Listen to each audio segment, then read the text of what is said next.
Hello, and welcome back, everyone. Today's story, I will be talking about a very tragic incident that happened on the mountain K2 in 2008, a mountain that many climbers warn others not to climb due to how dangerous it really is to climb. You'll soon understand what I mean by that, and I hope you enjoyed today's episode.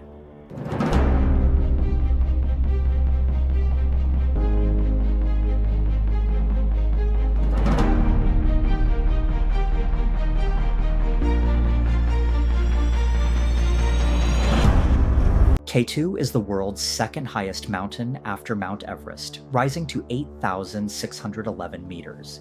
It sits in the Karakoram range and straddles the border between Pakistan and China.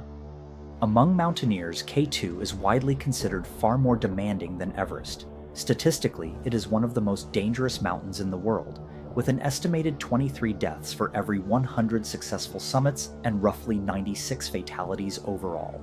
As of August 2023, only about 800 climbers had ever reached the summit of K2. By comparison, more than 4,000 different people have summited Mount Everest. Much of K2's deadly reputation comes from the fact that its upper slopes lie in the so-called death zone, above 8,000 meters. At this altitude, oxygen levels are too low to sustain the human body for long, placing climbers under extreme physical stress and increasing the risk of frostbite, exhaustion, and potentially fatal brain swelling. The most dangerous part of the mountain is a narrow section known as the Bottleneck. 13 of the last 14 deaths on K2 have occurred here. Unstable ice, sheer exposure, and brutal conditions make it deadly, even for climbers using supplemental oxygen. Along the popular Abruzzi Spur, massive hanging seracs loom overhead, capable of collapsing without warning, a threat that proved especially lethal during the 2008 disaster. The climbing season on K2 typically runs from June through August. In 2008, persistent bad weather shut down all summit attempts throughout June and July. By the end of July, 10 different teams were waiting for a break in the storms, some having been on the mountain for nearly 2 months. During that time, climbers acclimatized and established higher camps, with Camp 4, the highest, set at roughly 7,800 to 7,900 meters above sea level.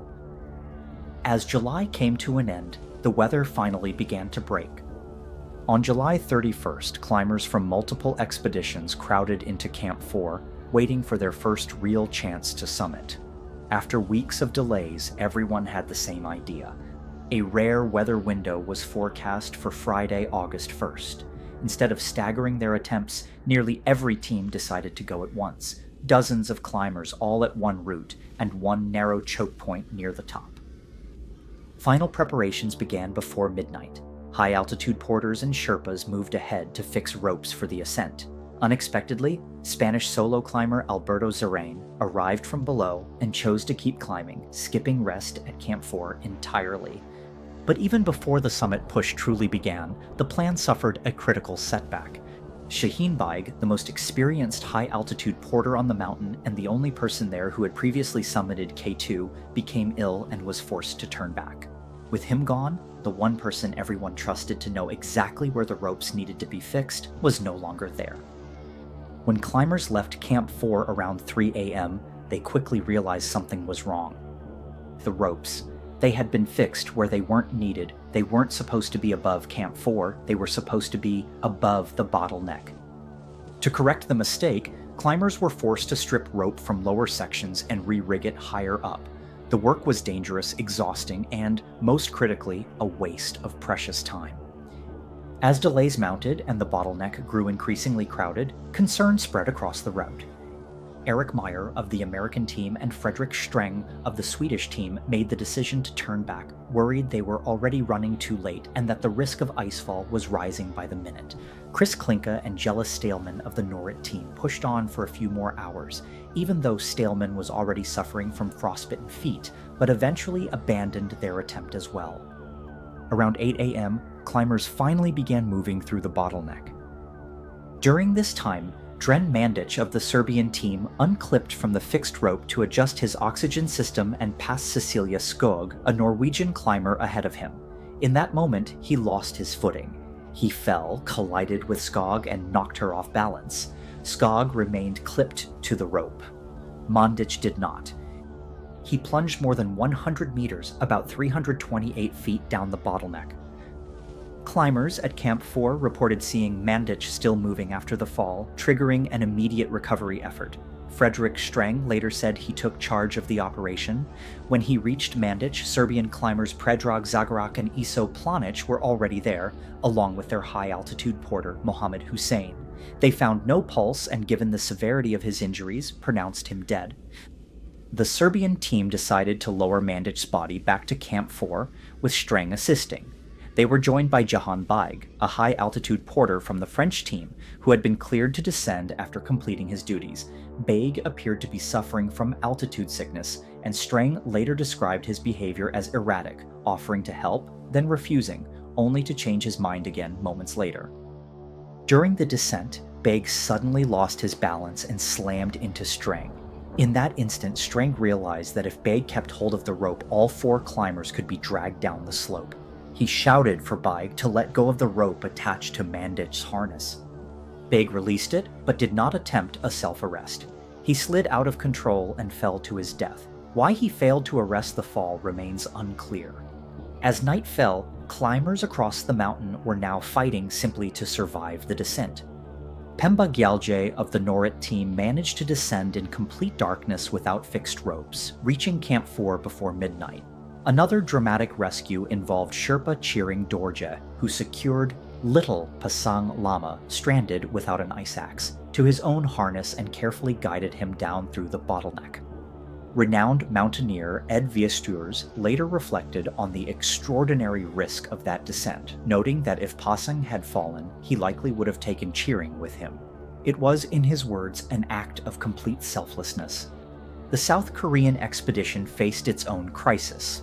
Climbers Kim Jae-soo and Go Mi-young made it through the bottleneck in the dark, but Go Mi-young soon became stranded and disoriented.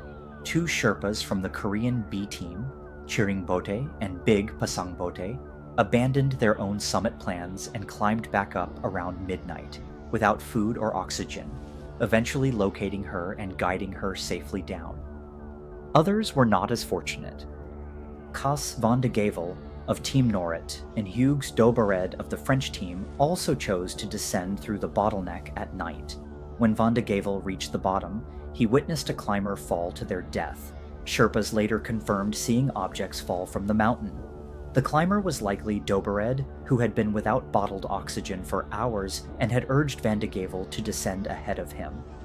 Higher on the mountain, Italian semi-soloist Marco Confortola, along with Wilco van Rooyen and Irish climber Ger MacDonald, were forced to bivouac above the traverse after failing to locate the fixed ropes.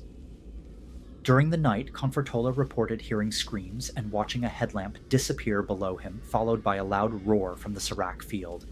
At that moment, 8 climbers were still stranded above the bottleneck. Rescue efforts were launched from base camp. Sherpas Chering Bote and Big Pasang Bote climbed back up, searching for their relative Jumik Bote and the remaining Korean climbers trapped higher on the mountain. Early the next morning, Van Rooyen, his vision deteriorating and fearing snow blindness, made the decision to descend alone. Later, he encountered the remaining Korean climbers and their guide, Jumik Bote. They were tangled in ropes, bloodied, some hanging upside down but still alive. Unable to free them, Van Rooyen gave Jumik Bote his spare gloves and continued down, later stating that rescue was already on the way from Camp 4. Confortola and MacDonald reached the stranded climbers later that morning and spent hours trying to free them. What happened next remains disputed. According to Confortola, MacDonald suddenly began climbing back up the mountain, possibly disoriented by altitude sickness, leaving him alone. Confortola focused on assisting Jumik Bote, giving him gear and repositioning the Korean climbers before eventually descending from exhaustion. Later that afternoon, Big Pasang Bote radioed that Jumik Bote and 2 Korean climbers had been freed, but that a 4th climber descending behind them had been killed by a serac fall. The description matched Ger MacDonald. Shortly afterward, another avalanche swept the 4 men away, bringing the total death toll to 11. Tsering Poti, who had been climbing more slowly, along with Gyalje and Confortola, who were lower on the mountain, survived. Van Rooyen continued descending alone via a new route, bypassing Camp 4 entirely. After it became clear he was still missing, Van de Gevel and Gjalja descended to search for him. Van Rooyen managed to relay his position by satellite phone, but suffered severe frostbite during a second bivouac. He is one of the very few climbers known to have survived 2 days above the 8,000-meter death zone.